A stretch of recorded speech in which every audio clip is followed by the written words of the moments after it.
ఒక సరస్సు దగ్గర ఒక తెలివైన కొంగ నివసించేది. అది అందులో ఉన్న చేపలను వేటాడి తినేది.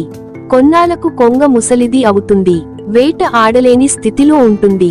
అప్పుడు ఒక్క ఉపాయం ఆలోచిస్తుంది.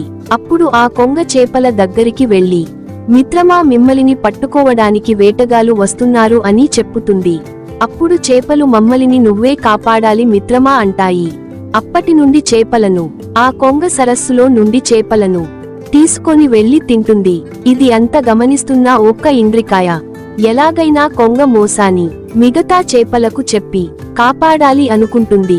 అయితే ఒక్కరోజు ఇంద్రికాయ, మిత్రమా, నన్ను కూడా తీసుకెళ్లావా నీతో అని అంటుంది.